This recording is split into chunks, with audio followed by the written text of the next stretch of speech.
Hi, it's me Jacqueline. Welcome to my channel. If you're new to the channel, then please subscribe my channel and visit my Patreon page, link in the description.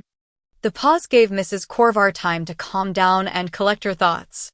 She knew that gay, lesbian, and transgendered issues had been at the forefront of legal challenges by students around the country in recent years. And she also knew that the school board wouldn't look favorably upon being dragged into a potentially costly legal action that might reflect poorly on the school district. As the old expression goes, you pick your battles from among the ones you think you can win and leave the others alone. She knew that this was one she should leave alone. Until your official record is amended or the school board changes the policy, you may not use any of the girls' restrooms. However, you may also not use the boys' restrooms because of your changing condition. There is a restroom in the basement corridor that leads out to the football field, which I will designate as the ambiguous gender restroom. It's kept locked, but you'll receive a key so you can use it instead of the others. Wait in the outer office and my secretary will get it for you. I nodded and stood up, sensing that I was being dismissed. I had won a small victory, but it was a very small one. I hadn't wanted to raise the issue any higher than it had to be raised, because from long habit I was still trying to remain as anonymous as possible. After receiving the key, I walked back to my class and took my seat. Mrs. Rico never even paused her lecture while I took my seat. As I walked to my last class, someone came up behind me and put their hand on my right shoulder. I looked to the right and saw a huge hand covering my shoulder. I realized that the person was on my left, so I turned my head and was surprised to see Billy Thomas there. Hi, Michelle. Hi, Billy. How are you doing? Fine. Michelle, I've been thinking all weekend about our discussion of the other day. Have you? Yes, and I decided I should ask you again in the hope that you'll give me a straight answer. Are you a girl or a boy? I stopped walking and turned to face him. Billy, look at me closely. I turned slowly so he could get a good look. Do I look like a boy to you? Billy looked me over from my running shoes to the top of my head. His eyes paused briefly at my crotch and chest. No, not at all. Good, because I'm not a boy. I wasn't lying. I knew that my position on the gender line was now much closer to female than male. Then why have you been wearing clothes that made people think you were? The jeans I've been wearing have been women's jeans, Billy. I had to wear them because they're cut very differently from boys' jeans. T-shirts, sweaters, and sneakers are typically non-gender specific. I can't help what people think. But your real name is James, isn't it? That was the name my father gave me at birth. He wanted a son. Then you weren't born a boy? Billy, everything that you see today is real. I wore faux breasts to enhance my figure for the costume because I'm not very well endowed, but what you see now is me. Don't worry about not being well endowed, Michelle. I prefer women that aren't overly large. The extra padding gets in the way in sports. I smiled, turned, and started walking again. Billy fell in next to me. But you won the contest at the dance as a boy, he said, still grappling with the issue of my gender. If I wasn't wearing the gown, just my normal clothes, and you had to separate the boys and girls, where would you have placed me? Before the dance I would have placed you with the boys. I thought you were a guy. I lined up with the guys because that's where everyone would have expected me to line up. I didn't really expect to win. The costumes were a gag. By now Billy was totally confused, which had been my goal all along, as it had been when I spoke with Lisa on the way to school. I know that I wasn't being honest, but I wasn't being completely dishonest either, and I reasoned that my actions were necessary. By muddying the waters, people would be more receptive to my changing appearance. Then Jennifer Crowley is really a guy? Oh, Billy, of course not. She strapped down her breasts with an ace bandage so she could play the part of my husband, just as I've been hiding my breasts. We had reached my classroom, and I turned to face him. Do you think that you'll be a girl from now on? Billy asked with an amused expression on his face. It's gotten harder and harder to hide the physical evidence, I said. Since my voice isn't going to change, I'll never have hair on my face, and other parts of me insist on sticking out. Curves you called them? I suppose that I'll have to be a girl from now on. Maybe you should change your name? A girl named Jimmy is as bad as a boy named Sue. Yes, I've discussed it with my mom. My dad is long gone, having deserted us just like the bastard in the Johnny Cash song. I've got to come up with a good catch line like the song had. What do you mean? He asked. Well, you remember the lyrics from the song. The guy finds his father in a bar and says, "My name is Sue. How do you do? Now you're gonna die." Billy chuckled. How about, "My name is Michelle, and I curse you to hell"? No, I said, grinning. That's good, Billy, but it has to rhyme with James. Oh, yeah. That's tougher. I'll have to think on it. Looking up at the clock in the hallway, I said, You'd better think on it in your classroom. The bell's going to ring in 12 seconds. He turned and looked up at the clock. Oh, shit. I'll see you later. He took off running down the hallway and I turned and entered my classroom. I hadn't even reached my chair when the bell sounded. I wondered if Billy had made it to his. Jennifer met me at my locker after my last class. How did it go? She asked anxiously. Not too bad. I seem to be the new school freak, though. Changing my voice to sound like a carnival pitchman, I said, Step right up, ladies and gentlemen. It's okay to stare, but don't get too close to the bars. Jennifer giggled. Give them a few days to get used to seeing you like this. They're just used to seeing Jimmy in his oversized clothing. I guess. Wait until tomorrow. Tomorrow? Yeah. I just decided I'm going to wear a miniskirt tomorrow. That'll give them something to stare at. Yeah, your legs. You've got great legs. I grinned. Coming over to my house? I can't. I promised my mom I'd help her in the shop when I got home.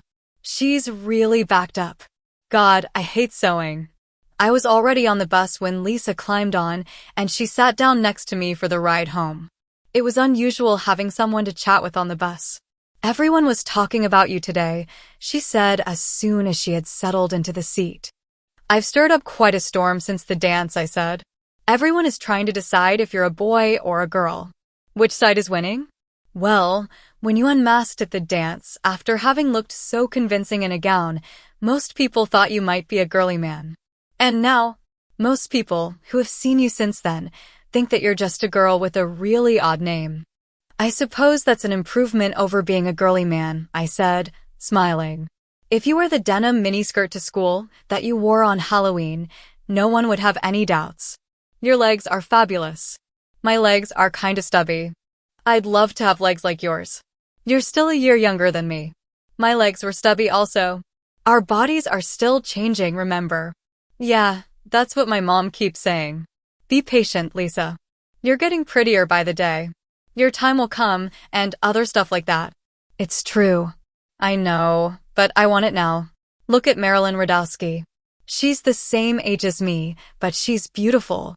Her skin is perfection itself, and her hair is almost as great as yours. She's like a model. You mean she's 6 feet tall, bony, and living in a state of constant starvation, bulimia, and anxiety? Lisa giggled. No, I mean like what we think of when we see a magazine cover. It's all airbrush work, Lisa. After they have the shots they want, they turn the pictures over to the airbrush artists. You wouldn't believe how much work they do with some pictures. It's all an illusion. You're a beautiful girl, Lisa. And you'll get more beautiful with each passing year. Just be a little patient. She smiled. Okay, Mom. Seriously though, you should wear a few miniskirts. It will end the speculation when they see your legs. I've dressed in jeans and t-shirts for so long that I don't think the speculation will end before I graduate and move on to college. Thanks for the suggestion, though. During dinner, I told Mom about my day. You mean they expect you to run to the basement every time you need to pee? Yeah. If I don't drink anything in the morning, I might be able to get by without using the bathroom until I get home. In an emergency, I have the key to the basement bathroom. I have a good mind to go down there and meet with your principal. I told her about my body changing and why, but she insists that I can't use the girls' restroom until the records say that I'm a female. I haven't told anyone else. I'm trying to get everyone to think that I've been a girl all along, and this news would destroy that myth. I think that your principal is a fool. Do you remember what we talked about back in September, about changing our names legally? Yes, I do. Now that you've made your decision about your gender, we can do that. Have you picked a name? I'd like to become Ashley Michelle James. Okay. I thought that might be your choice. It would enable you to use your time at the television station as a reference. I'll change mine from Valerie Christine Ashley to Valerie Christine James. How long does it take? I don't know. When I got married, I simply went and changed it everywhere, but I had the marriage certificate. Here, we'll have to go to court, I think, and have a judge change it. I'll find out tomorrow. Okay, Mom. Do you think it costs much? Don't worry about it, honey. I'm sure that it's not too expensive, and it'll be worth every penny. Oh, after dinner we should go to the mall. What for? You need a few bras. My breasts aren't that big yet, Mom. They're big enough to require a little support. I've noticed how they jiggle when you're working in the kitchen. Your tight undershirts were giving them support, like a sports bra, but if you're not going to wear them anymore, you need a bra. Okay. I know I didn't become any less of a curiosity during the following days, but with each passing day the kids in my classes began to treat me less like a leper and most actually talked to me when I said hi. The majority of students now seemed to believe that I was a girl all along, hiding my sex behind unisex-type clothes because of a skinny body and a male name imposed on me by a cruel father who had deserted my mother and me when I was small. It's amazing what some people are willing to accept as fact if you just make it wild enough. Everybody is always saying that truth is stranger than fiction. But where my teachers had formerly called me Ashley, they now all called me James, no doubt on specific instruction from Mrs. Corvar. I had won my point and not been forced to use the boys' restroom, but she was showing me that she would have the last word. Actually, since I was changing my last name to James, and the teachers normally called everyone by their last names, except in private conferences, it wasn't bad. I wondered what Corvar would do when she learned that my new last name really was James. She wouldn't want them to call me Ashley. She would most likely simply rescind her instructions. 2 weeks after our discussion about the name change, Mom picked me from school early, and we drove to the courthouse for the hearing on having our names changed. Mom's petition was called first, and she approached the judge's bench. You're petitioning the court to change your name from Valerie Christine Ashley to Valerie Christine James. Is that correct? A bored-looking judge asked. Yes, Your Honor, Mom said. And the reason for changing your name? The judge asked, looking up at Mom for the first time. My husband deserted my child and me years ago.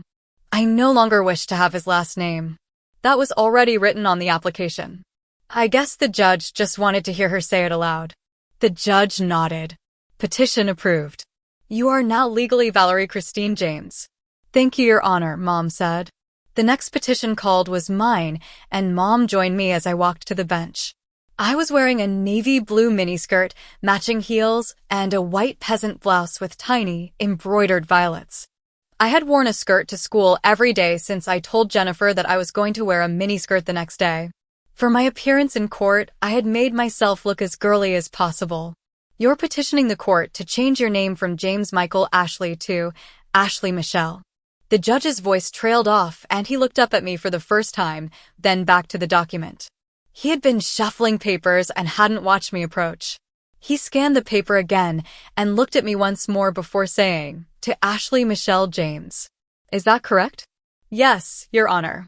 The judge looked at me for a few more seconds while chewing on his lip before saying, and the reason for changing your name? My first and middle names don't suit me, and I want my last name to agree with my mother's. Are you a male? Mom and I had rehearsed my response to this question at home. I was identified as such at birth, Your Honor.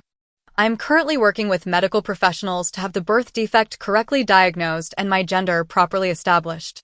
I agree that your name doesn't suit you. You certainly don't look very much like a James Michael.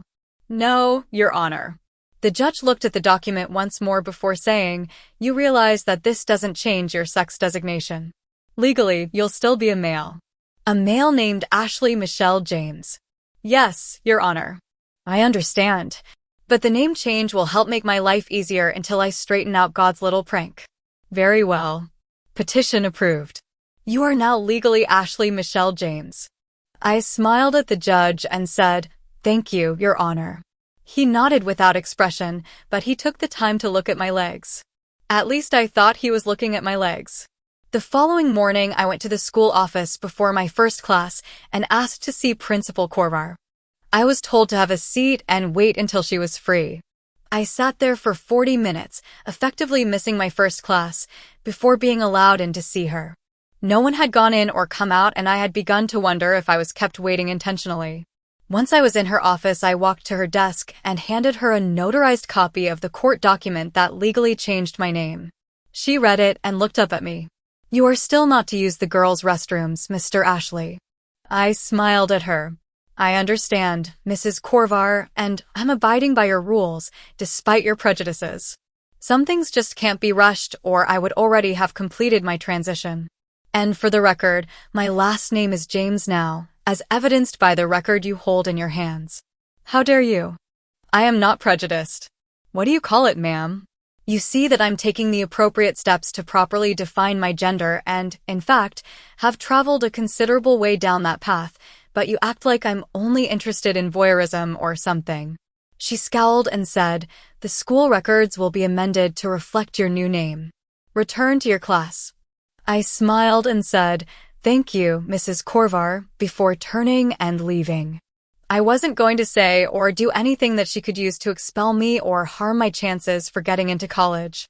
The day would come when she no longer held any power over me, and then I might tell her exactly what I thought of her. Please subscribe for the next part and visit my Patreon page for early access.